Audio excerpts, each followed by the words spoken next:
Chapter second के कुछ important questions और जो न्यूमेरिकल प्रॉब्लम्स और आंकिक प्रश्न हैं उनको हम सॉल्व करने जा रहे हैं। तो सबसे पहले हम चैप्टर सेकंड के लघुत्मक का जो प्रश्न है 13, जो कि एक आर्टिकल ही मान लीजिए वो है, तो 13 क्वेश्चन को हम सॉल्व करेंगे। तो 13 क्वेश्चन क्या है? 13 क्वेश्चन में दे रखा है कि ये हमारे पास में एक अनंत रेखीय आवेश, दो अनंत रेखीय आवेश विस्तार है। ये एक अनंत रेखीय आवेश विस्तार है और ये दूसरा अनंत रेखीय आवेश विस्तार है। क्लियर? ये दोनों एक दूसरे के समांतर स्थित हैं, एक दूसरे के समांतर स्थित हैं। तो ये मैं मान लेता हूं फर्स्ट और ये मान लेता हूं सेकंड। क्लियर? इसका रैखिक आवेश घनत्व कितना है? λ1 और इसका रैखिक आवेश घनत्व कितना है? λ2 और इनके बीच की जो डिस्टेंस है वो डिस्टेंस है r। क्लियर? अब हमें क्या करना है? अब हमें इन रैखिक आवेश विस्तारों के कारण, क्योंकि ये दोनों ऊपर जो आवेश हैं, इन आवेशों के कारण ये वितरण जो व्यवस्था है वो एक दूसरे से प्रतिकर्षित करेगी, एक बल लगेगा। तो फिर ये बल प्रति इकाई लंबाई पर कितना लगेगा, उस प्रति इकाई लंबाई पर लगने वाले बल को हमें ज्ञात करना है। तो फिर यहां आपके पास में क्या टॉपिक बनने जा रहा है? टॉपिक बनने जा रहा है अनंत दो अनंत रेखीय आवेश विस्तारों, दो अनंत रेखीय आवेश विस्तारों जो कि एक दूसरे के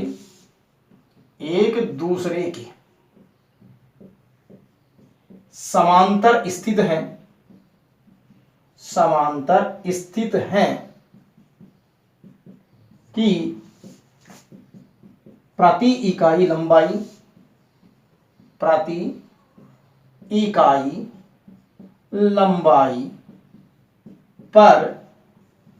बल के लिए व्यंजक व्युत्पन्न करना। ठीक है?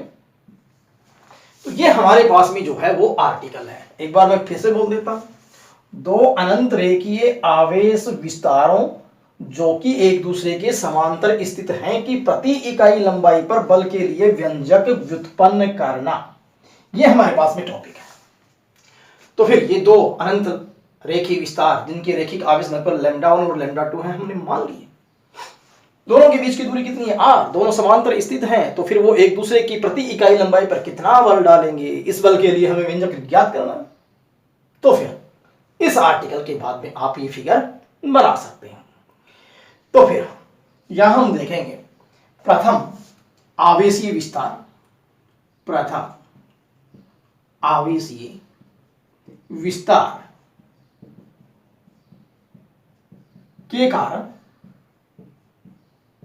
के कारण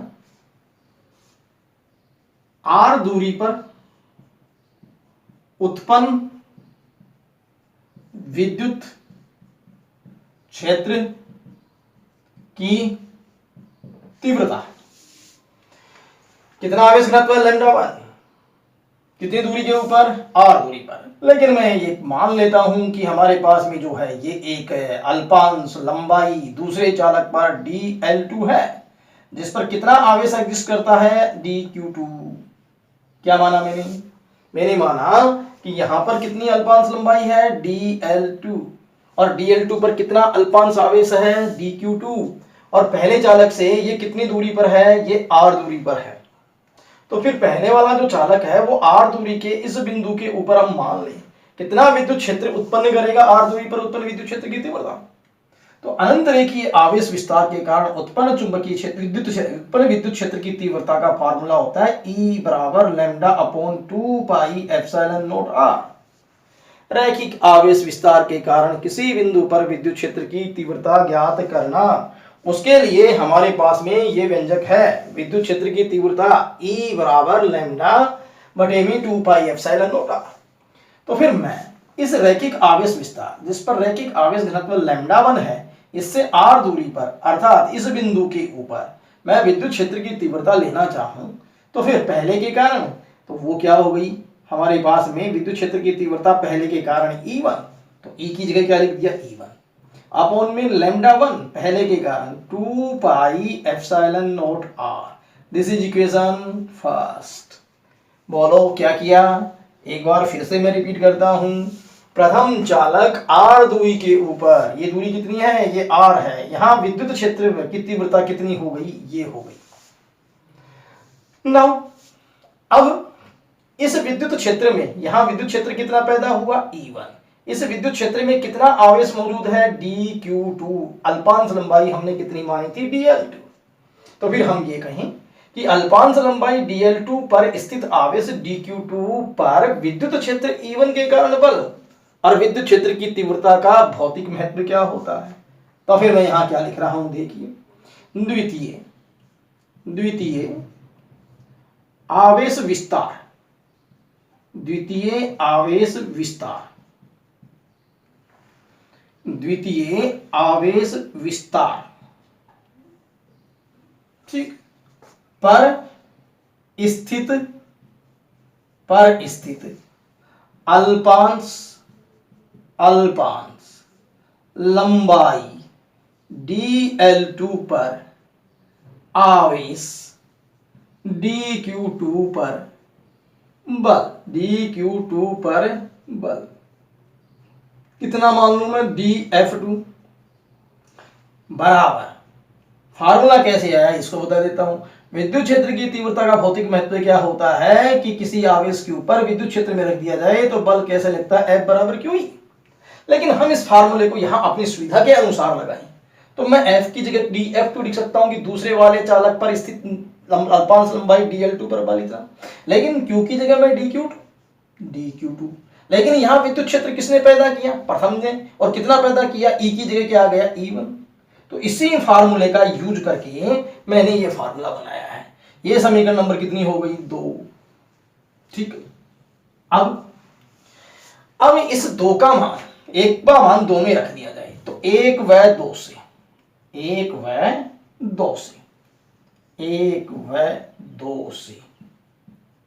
देखिएगा क्या आता है, dF2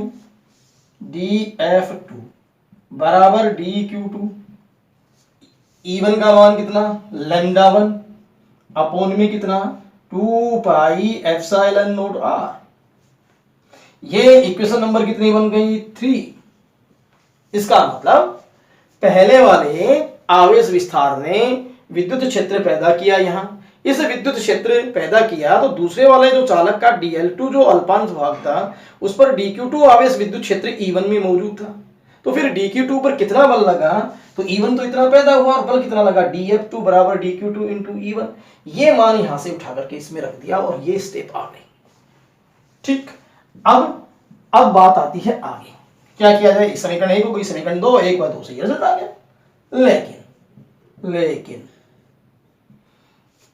लेकिन λ1 बराबर dq λ2 सॉरी, यहां आपके पास में दूसरे वाला जो चालक है उसका पृष्ठ आवेश घनत्व जो रैखिक आवेश घनत्व कितना है, λ2 इक्वल dq2 अपॉन में dl2।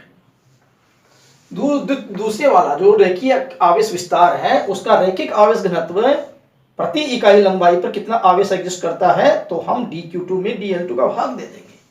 लेकिन dq2 बराबर कितना आ गया, λ2 इंटू में dl2। ये समीकरण नंबर कितनी हो गई, 4। क्या किया जाए, 3 व 4 से सोचिए क्या रिजल्ट आएगा, देखो dF2 बराबर कितना, λ2, dQ2 की जगह लिखना है तो dQ2 की जगह लिखना λ2 dl2 इंटू में कितना λ1 और अपॉन में कितना 2 पाई एप्सिलॉन नॉट r।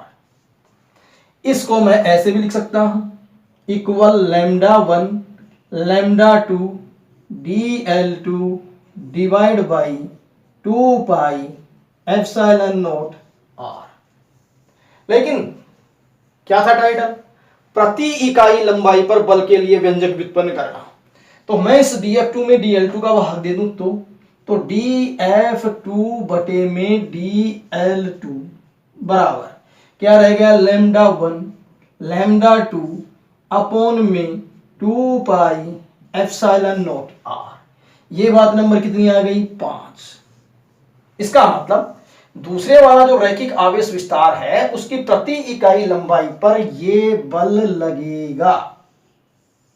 ठीक, तो फिर ये जो बल लगेगा ये तो हमने दूसरे वाले के चालक के दूसरे वाले जो रैखिक आवेश विस्तार है उसको टारगेट बना करके हमने डेरिवेशन किया।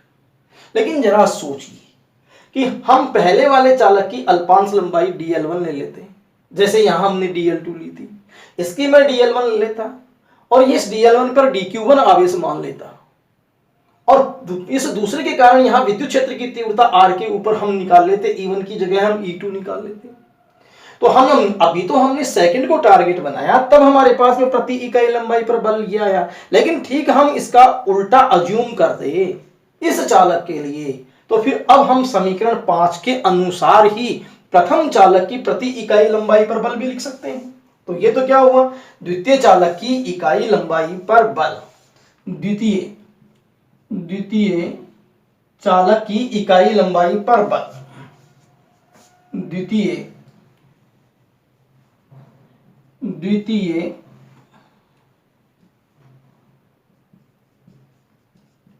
चालक की इकाई लंबाई पर बल। क्लियर?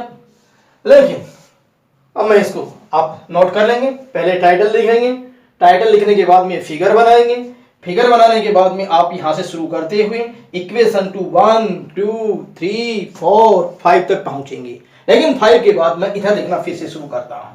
देखिए, इसी प्रकार अब हम इन सिमिलरली, इसी प्रकार प्रथम, इसी प्रकार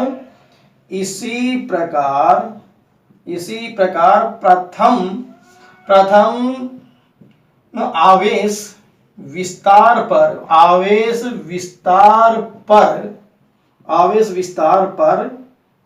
प्रथम आवेश विस्तार की प्रति इकाई लंबाई पर बल कैसे लिखेंगे ये बताइएगा। ये 5 है, इस 5 के अनुसार मैं लिख रहा हूं, यहां हो जाएगा dF1 अपॉन में dl1, dF1 अपॉन में dl1 इक्वल λ1 अपॉन λ2 सेम रहेंगे, अपॉन डिस्टेंस वही है 2 पाई एप्सिलॉन नॉट r। ये समीकरण नंबर कितनी आ गई, 6। यदि हम पहले को टारगेट बनाएं तो प्रति इकाई लंबाई पर बल ऐसे निकालेंगे, और द्वितीय को टारगेट बनाएं तो प्रति इकाई लंबाई पर बल ऐसे निकालेंगे। लेकिन 5 व 6 से, 5 व 6 से अब कॉमन ले लिखते हैं।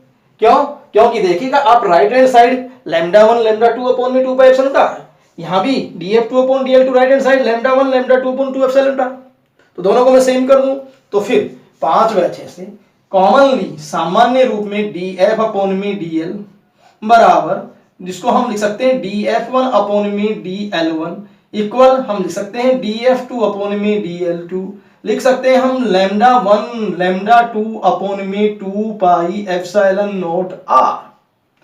लेकिन एक बात और है, यदि मैं 2 से ऊपर गुणा कर दूं और 2 से नीचे गुणा कर दूं तो आप सोचिएगा क्या लिखा है मैंने, 2 λ1 λ2 अपॉन में 4 पाई एप्सिलॉन नॉट r। देखिएगा सोचा कि नहीं सोचा, सोच लिया तो ये 1/4 पाई एप्सिलॉन नॉट k कह देंगे, तो फिर यही चीज हमारे पास हो जाएगी 2k λ1 λ2 अपॉन में r, क्योंकि 1/4 पाई एप्सिलॉन नॉट को मैंने क्या लिख दिया, k लिख दिया, ये 2 थे ही, तो 2k λ1 λ2 अपॉन में r। तो ये हमारे पास में जो है प्रति इकाई लंबाई पर लगने वाले बल के सभी संभावित सूत्र बन जाते हैं। तो आपको ये बात समझ में आ गई होगी कि प्रति इकाई लंबाई पर लगने वाले बल को हम कैसे ज्ञात करें। तो अब आप इसको जो है वो नोट कर सकते हैं, प्रति इकाई लंबाई पर दोनों पर जो है वो बल सेम ही लगेगा, क्योंकि क्रिया की क्या होती है, प्रतिक्रिया होती है। जितना ये बल अनुभव करेगा प्रति इकाई लंबाई पर, उतना ही प्रति इकाई लंबाई पर ये बल अनुभव करेगा। इसीलिए तो यहाँ हमारे पास में dF2 अपॉन dL2 की वैल्यू और यहाँ dF1 अपॉन dL1 की वैल्यू जो आई है वो क्या आई है, सेम आई है। और ये क्वेश्चन जो है वो बोर्ड में पूछा भी गया था कि दो समांतर रखे रैखिक आवेश विस्तारों के कारण उनकी प्रति इकाई लंबाई पर बल क्या लगेगा। तो अब आप इसको नोट कर लीजिए, ये आपके पास में जो भी बोर्ड के ऊपर लिखा हुआ है वो बाहर बोर्ड से कटता नहीं है, ये बिल्कुल बोर्ड के ऊपर ही रहता है जो भी चीज मैं लिखता हूं। तो अब आप इसे नोट कीजिए, ये हुआ क्वेश्चन नंबर 30। अब एक और हम जो है वो क्वेश्चन पे आते हैं, देखिए कौन सा है।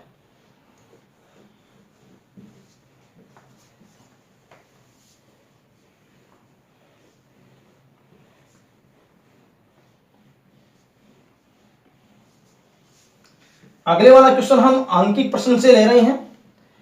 तो फिर बुक का जो आंकिक प्रश्न पहला है, बुक का जो आंकिक प्रश्न है फर्स्ट, वो क्या कहता है देखिए।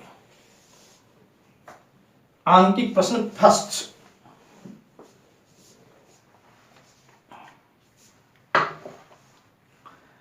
आंकिक प्रश्न जो फर्स्ट है उसमें किसी बंद पृष्ठ है हमारे पास, उसमें प्रवेशित फ्लक्स दे रखा है। तो क्वेश्चन फर्स्ट आंकिक,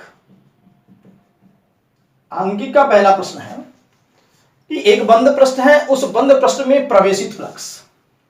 तो बंद पृष्ठ में प्रवेशित फ्लक्स φ1 मान लें बराबर 400 volt meter, 400 volt meter. Clear. इसे हम जो है प्रवेशित फ्लक्स है तो फिर ये हम नेगेटिव लेंगे, क्योंकि किसी भी पृष्ठ के अंदर जाने वाला फ्लक्स क्या होता है, जाने वाला फ्लक्स ऋणात्मक होता है और पृष्ठ से निकलने वाला जो फ्लक्स होता है वो धनात्मक होता है। लेकिन पृष्ठ से निर्गत फ्लक्स, पृष्ठ से निर्गत फ्लक्स क्या लिखा जाए, φ2। तो φ2 कितना आ जाएगा, φ2 आ जाएगा 800 वोल्ट मीटर। निकलने वाला फ्लक्स जो होता है वो धनात्मक होता है। आपसे पूछा गया है कि इस बंद पृष्ठ के अंदर कितना नेट आवेश है, वो आवेश क्या है वो हमें ज्ञात करना है। तो आवेश Q कितना होगा बंद पृष्ठ में, उसे हम ज्ञात करना है। तो एक बार मैं फिर से प्रश्न को रिपीट कर देता हूं। आंगिक प्रश्न फर्स्ट क्या कहता है, एक बंद पृष्ठ है, उसमें कुछ फ्लक्स एंटर कर रहा है, जा रहा है, वो कितना जा रहा है 400। वो मैंने क्या लिखा माइनस का, क्योंकि बंद पृष्ठ में जाने वाला फ्लक्स कैसा होता है ऋणात्मक, लेकिन उससे निकलने वाला फ्लक्स कितना है वो 800 है, तो वो हम प्लस लेंगे। तो ये हमारे पास में φ2 की वैल्यू ये होगी। तो फिर वो जो बंद पृष्ठ आपने कंसीडर की है मानी है, उसमें कितना आवेश अवेलेबल होगा। तो इसे जानने के लिए हम Q का मान हम ज्ञात करना जा रहे हैं। तो फिर आप देखिए सॉल्यूशन हल कैसे होगा। हल होगा बंद पृष्ठ में, बंद पृष्ठ से संबद्ध, बंद पृष्ठ से संबद्ध फ्लक्स फाई इक्वल φ1 प्लस φ2। तो φ इक्वल माइनस का 400 प्लस φ2 का 800। तो फिर φ इक्वल कितना आ गया 400 वोल्ट मीटर। ठीक है। तो ये हमारे पास में जो है φ की वैल्यू आ गई, पृष्ठ से संबद्ध जो फ्लक्स है वो कितना होगा, मतलब नेट कितना हुआ, परिणामी कितना हुआ। लेकिन अब गाउस के नियम से, लेकिन गाउस के नियम से, गाउस के नियम से क्या कहता है गाउस का नियम, गाउस का नियम कहता है कि φ की वैल्यू कितनी होती है Q अपॉन में एप्सिलॉन नॉट। तो फिर Q की वैल्यू कितनी होती है एप्सिलॉन नॉट इनटू में φ। ठीक। अब φ की वैल्यू आपके पास में है वो ये रही कितनी 400। तो फिर ये φ की वैल्यू हम यहां रख दें। तो फिर Q इक्वल 8.854 इंटू 10⁻⁻12 है, इंटू कितना आया फ्लक्स 400 इंटू में 400। ठीक है। आवेश जो आएगा हमारे पास में किस में आएगा, तो मात्रक क्या बन गया कूलम। मात्र कितना हो गया, कूलाम। तो अब हम इससे गुणा करेंगे, तो गुणा करने पर हमारे पास में जो रकम आएगी वो आएगी 3.54 इंटू 10⁻⁻⁹ कूलाम। ठीक है, 8.854 को 4 से गुणा कर दें, ये हमारे पास में 2 जीरो है, तो यहाँ 10⁻⁻10, लेकिन गुणा होने पर यहाँ पर ये एडजस्टमेंट हो जाएगी। तो फिर Q की वैल्यू ये, तो फिर इसको हम नैनो कूलाम भी कह सकते हैं। तो Q इक्वल 3.54 नैनो कूलाम, इतना जो आवेश है उस पृष्ठ में परिबद्ध करेगा। तो एक बार मैं फिर से रिपीट कर देता हूं, ये बंद पृष्ठ में जाने वाला फ्लक्स, ये बंद पृष्ठ से निकलने वाला फ्लक्स, आपको उस कितना आवेश है ये निकालना है। तो पहले आप उससे संबंध फ्लक्स निकालिए कि नेट कितना उससे रिलेटेड है या लिंक करता है या उससे संबद्ध रहता है। -400 में +800 जोड़िए, ये 400 आ जाएगा, ये नेट फ्लक्स हो गया। गाउस का नियम लगाइए, phi equal Q upon epsilon naught, और यहाँ Q equal epsilon naught into phi, और यहाँ Q की वैल्यू आप इस तरीके से फाइंड आउट कर सकते हैं। तो इसे आप नोट कर लीजिए, और ये आपके पास में जो है वो न्यूमेरिकल कौन सा हो गया, फर्स्ट। तो फिर हम एक और न्यूमेरिकल पे आएंगे, तो मैं इसको यहां से हटा देता हूं।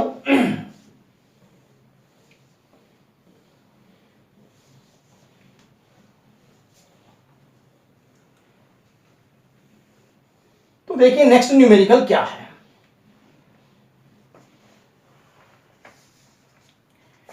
नेक्स्ट न्यूमेरिकल है हमारे पास में, एक आवेशित चालक गोले का व्यास हमें दे रखा है। तो क्वेश्चन नंबर 2 है अंकी का, आवेशित चालक गोले का व्यास, गोले का व्यास किससे दर्शाते हैं, D से, व्यास D। ठीक, चालक गोले का व्यास हमारे पास 2.4 मीटर, 2.4 मीटर। ठीक है ये बात, लेकिन त्रिज्या, चालक गोले की त्रिज्या, गोले की त्रिज्या कितनी हुई, आधा कर दें, तो त्रिज्या R बराबर 1.2 मीटर। R बराबर कितना हो गया, 1.2 मीटर। और अब हम देखेंगे आगे क्या दे रखा है इस क्वेश्चन में। उसमें दे रखा है कि उस चालक पृष्ठ पर जो पृष्ठ आवेश घनत्व है वो सिग्मा की वैल्यू आपको दे रखी है। तो चालक पृष्ठ पर, चालक पृष्ठ का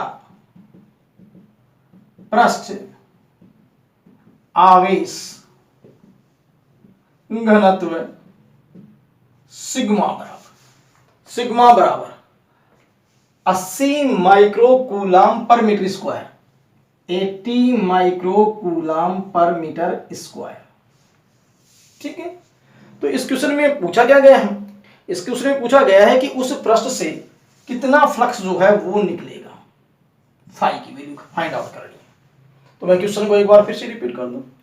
एक कोई आवेशित चालक गोला है, ठीक, उसकी ये डायमीटर व्यास और ये उसकी त्रिज्या है, उसके ऊपर ये पृष्ठ आवेश घनत्व है, आवेश घनत्व कितना सिग्मा, कितना 80 माइक्रो कूलाम पर मीटर स्क्वायर। इसे हम ऐसे लिख सकते हैं 80 गुणा 10⁻⁻6 कूलाम पर मीटर स्क्वायर। ठीक है, तो फिर अब उससे निकलने वाला फ्लक्स क्या होगा, तो फिर सॉल्यूशन करें। देखिए हम जानते हैं कि गाउस के नियम से, गाउस के नियम से क्या कहता है गाउस का नियम, कि जो फ्लक्स होता है फाई वो Q अपॉन में एप्सिलॉन नॉट होता है। लेकिन आपको गोलीय चालक के पृष्ठ पर आवेश नहीं दे रखा, जैसे ये गोलीय चालक है इसके ऊपर आवेश नहीं दे रखा, लेकिन पृष्ठ आवेश घनत्व सिग्मा दे रखा है, साथ ही साथ हमें इसकी त्रिज्या स्मॉल r दे रखी है, लेकिन आवेश नहीं दे रखा। जबकि हमें क्या चाहिए, इसके ऊपर आवेश और बटे में एप्सिलॉन। लेकिन एक बात है, आपको सिग्मा दे रखा है, सिग्मा क्या होता है, आवेश बटे में क्षेत्रफल, आवेश बटे में क्षेत्रफल। लेकिन Q बटे में क्षेत्रफल कितना, तो गोले का जो क्षेत्रफल होता है वो 4 पाई आर स्क्वायर। बताइए तुम्हारी प्रॉब्लम यहाँ Q की सोल्व हो गई कि नहीं होगी। मैं यहाँ से Q का मान निकालूं तो सिग्मा को इससे मल्टीप्लाई कर दूं, तो फिर यहाँ आ जाएगा Q बराबर 4 पाई आर स्क्वायर सिग्मा। ये बात नंबर कितनी हो गई, 2। बोलो अब 1 व 2 से, 1 व 2 से क्या रिजल्ट आया, रिजल्ट आया कि फाई की वैल्यू हम निकालना चाहते हैं तो Q का मान ये रख देंगे 4 pi r square sigma divide by कितना, एप्सिलॉन नॉट। ठीक है, अब इस फार्मूले में जो भी राशियां आ रही है वो आपको ज्ञात है। 4 पाई आर की वैल्यू दे रखी है आपको 1.2 मीटर, सिग्मा की वैल्यू दे रखी है आपको 80 micro coulomb per metre square, epsilon naught की वैल्यू कांस्टेंट है वो तुम लिख सकते हो। तो फिर मैं ये वैल्यू जो है वो यहां पर पुट कर दूं, तो देखिए कैसे आएगा ये अगली वाली बात। तो फिर फाई इक्वल 4 पाई की वैल्यू 3.3.14, आर त्रिज्या 1.2, लेकिन कितनी बार है, स्क्वायर है, तो इंटू में 1.2 इंटू 1.2 इंटू सिग्मा, सिग्मा की value 80 micro coulomb per metre square, तो इंटू कितना आ जाएगा, ये आ जाएगा हमारे पास 80 गुणा 10 की घात -6। तो फिर बटे में बटा एप्सिलॉन नॉट 8.854 गुणा 10 की घात -12। तो एक बार फिर से आप इस वैल्यू को देख सकते हैं। मैंने क्या किया है, फाई इक्वल 4 पाई, पाई की वैल्यू 3.14, आर की वैल्यू 1.2, 2 टाइम्स 2 बार लिख दी, सिग्मा की वैल्यू 80 गुणा 10 की घात -6 है, एप्सिलॉन नॉट की वैल्यू ये रही। ठीक, अब यदि हम इसको कैलकुलेशन में लें तो कैलकुलेशन में लेंगे तो ये हमारे पास में फाई आ जाएगा, फाई यहां से पहले हम 10⁻⁻12 है, ऊपर जाएगी 10⁻⁻12 है तो प्लस की 10 हो जाएगी।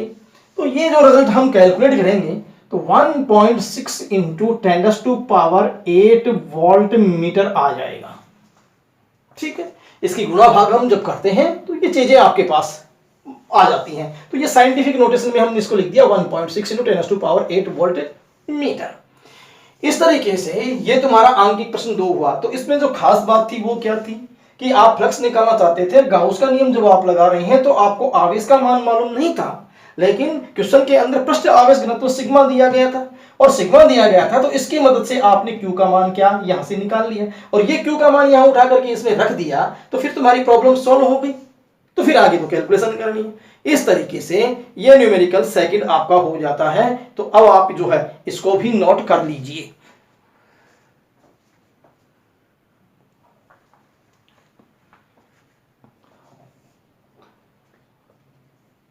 तो ये आपके पास में 2 न्यूमेरिकल हो गए। अब यहां से हम ये भी देख सकते हैं कि जो फ्लक्स है वो फ्लक्स का जो मात्रक होता है वो मात्रक जो है वो न्यूटन मीटर स्क्वायर पर कूलम भी होता है।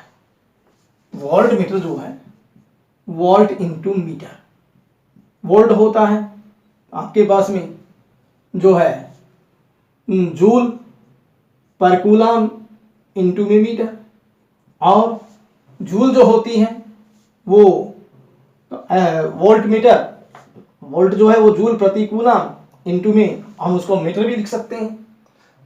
तो ये हमारे पास जूल जो होती है वो न्यूटन मीटर होती है, तो न्यूटन मीटर स्क्वायर पर कूलम भी हम उसको लिख सकते हैं।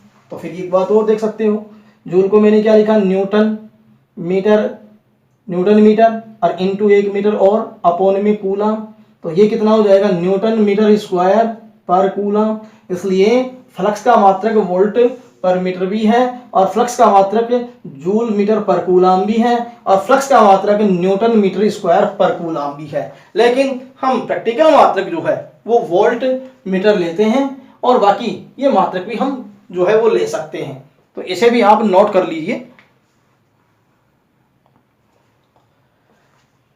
तो बाकी के जो न्यूमेरिकल्स हैं आप निकालते रहिए, जो भी टिपिकल प्रॉब्लम्स होंगी मैं उनको यहाँ पर आपको समझाऊंगा। जो टिपिकल प्रॉब्लम्स होंगी बाकी खुद ब खुद भी आप प्रैक्टिस करते रहिएगा, क्योंकि बिना प्रैक्टिस के जो है वो हम न्यूमेरिकल प्रॉब्लम कर नहीं पाएंगे। इसलिए जितने जो न्यूमेरिकल हैं जो आपको आते हैं उनको आप सॉल्व कीजिए। नेक्स्ट वीडियो में मैं इससे आगे वाला जो न्यूमेरिकल प्रॉब्लम है थर्ड वो मैं करवाऊंगा। क्लियर? Thank you.